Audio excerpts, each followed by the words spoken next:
Welcome to Chapter 9, the Everything Engine and the Cognitive Realities of How You Are Feeling. Dr. Barrett describes in her book How Emotions Are Made that there needs to be a distinction between an instance of emotion and the spectrum of emotions that exist in each emotion category. We talked earlier before about an instant cookie of emotion versus the wedding cake of emotionality. This is what allows for an infinite amount of diversity. Think of this as the difference between an instance of weather and the total attributes of area climate. An instance of emotion is what it is, but the climate of emotion is complex. The climate of emotion is complex because after that instance, the human system processing that instance can either evolve the original experience or devolve it. How do we create an emotion map for all people that converges this dynamic complexity? With an artistically but logically constructed poem, of course. My partner and I worked out a list of tautologies describing not just emotions, but the spectrum of what we call cognitive realities and dissonances, starting from the instance it occurs to its potentially evolved maximal or devolved minimal end. I won't lie, this is my favorite part of this first book. I have found that collaborative work is the most rewarding, as well as understanding yourself and your partner. Before we review that poem, let's review some of the rules of organization that went into it. From Dr. Barrett's book, How Emotions Are Made, we get the 4 categories of sensations, which are pleasant, unpleasant, arousal, and calm. Each of these could be sent to any of the equatorial aspects we've discussed, which would in turn be getting an internal response to the received feedback. So the ego is believing, the body is behaving, the superego is reasoning, the brain/intellect is resolving, the id is desiring, the endocrine system is feeling, the programmer is processing, and the central core is verifying. These aspects are making decisions that have consequences in the real world, resulting in a specific kind of instance of emotion, flavored by one of the 4 categories of sensations. It is not really you that is experiencing instances of emotion, it is your aspects. As a human system, you are simply experiencing the registry of these instances by those aspects. Your ego experiences pleasant, unpleasant, arousal, and calm. Your body, your superego, etc. These sensations change the way these aspects are able to do their job. Now, think about the moments after an instance of emotion. There are 2 tools inside each of us that we are familiar with that takes these instances and reworks them. I've called them evolution and entropy, but those are their science terms. The human terms are confidence and self-doubt. Think about it mathematically. If you have an instance of emotion or random thought, it could be truth, or it could be the opposite. Let's call that anti-truth. You need to be able to correct yourself when needed, or you are carrying your thoughts onward. If you are confident in your ideas, you carry them easily forward, not even looking back. If you begin to self-doubt though, you start looking for holes in what you did wrong, almost immediately. These tools might seem drastic, but they allow a person to either evolve or devolve their original instances of emotion, depending on the mental, physical, and environmental state of each person. This hints at the infinite potential for various spectrums of emotion that may exist.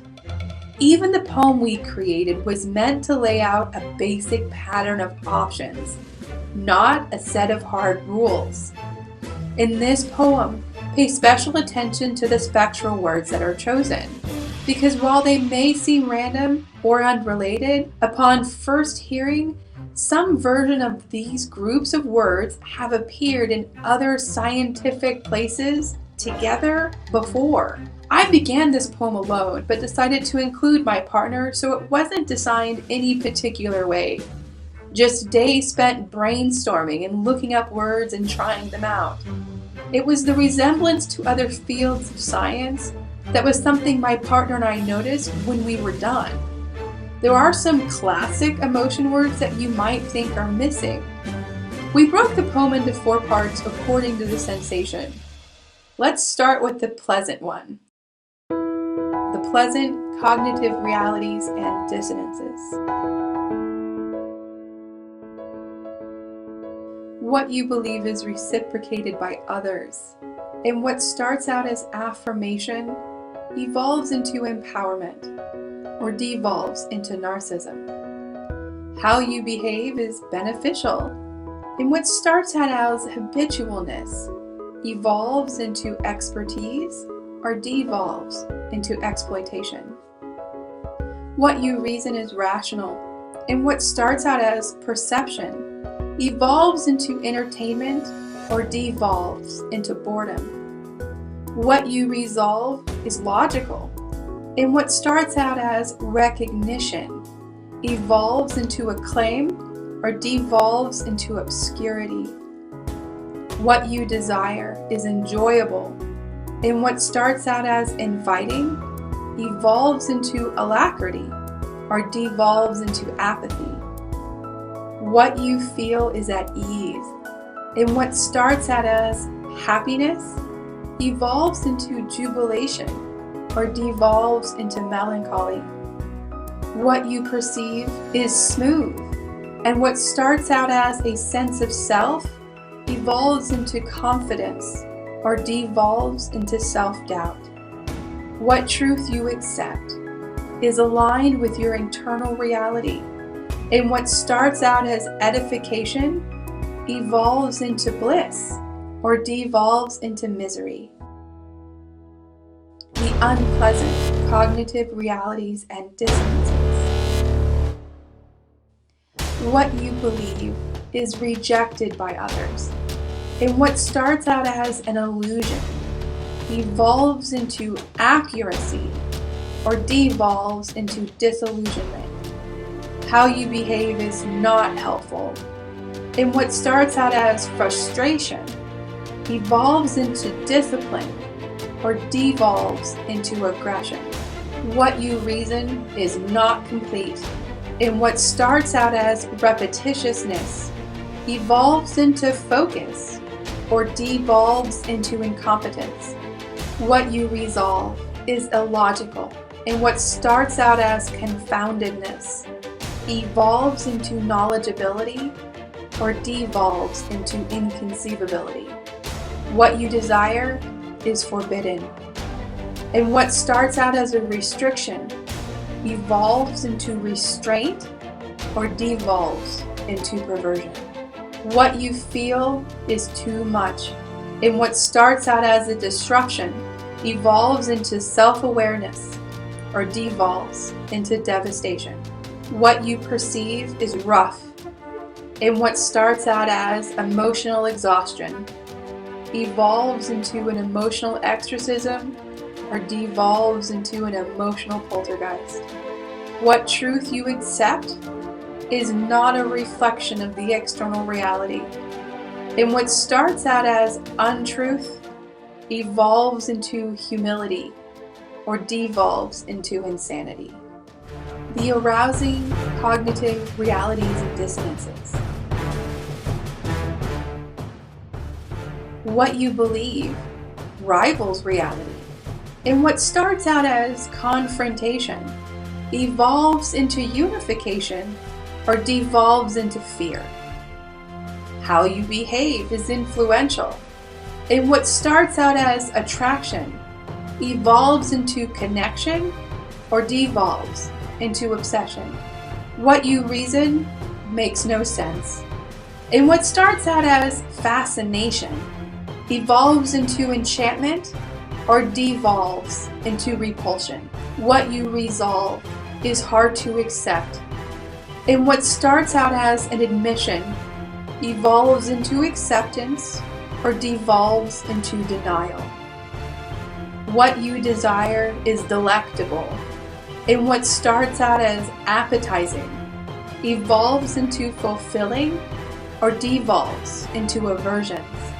What you feel is intense, and what starts out as overwhelming evolves into excitement or devolves into panic. What you perceive is expansive, and what starts out as melodic evolves into a symphony or devolves into discordance. What truth you accept is not a reflection of your internal reality, and what starts out as self-improvement evolves into intellectualism or devolves into indoctrination. The calm cognitive realities and dissonances. What you believe matches reality, and what starts out as predictability evolves into prognostication or devolves into hopelessness. How you behave is helpful, and what starts out as service evolves into altruism or devolves into resentfulness. What you reason makes sense, and what starts out as observation evolves into wisdom or devolves into willful ignorance. What you resolve is easily accepted, and what starts out as rationality evolves into justification or devolves into arrogance. What you desire is available, and what starts out as satisfaction evolves into contentment or devolves into addiction. What you feel is in balance, and what starts out as an alignment evolves into sublimation or devolves into disconnection. What you perceive is succinct, and what starts out as validation evolves into a sense of authority or devolves into an inferiority complex. What truth you accept is a complete reflection of reality, and what starts out as peace evolves into enlightenment or devolves into hallucinations. Did any of these terms look or sound familiar? If you do a quick search online for things like emotional, intellectual, or spiritual needs, you will get lists of identical or very similar words for those climates you can evolve into. The devolved words, those words describe much of actual human mental suffering. And a long-running question has been, why do we have the needs that we do? Why do we suffer as we do? Well, it's based directly on how we are built and what we can do with what we are given. Sometimes it's all garbage, and if you're given garbage, you will process garbage.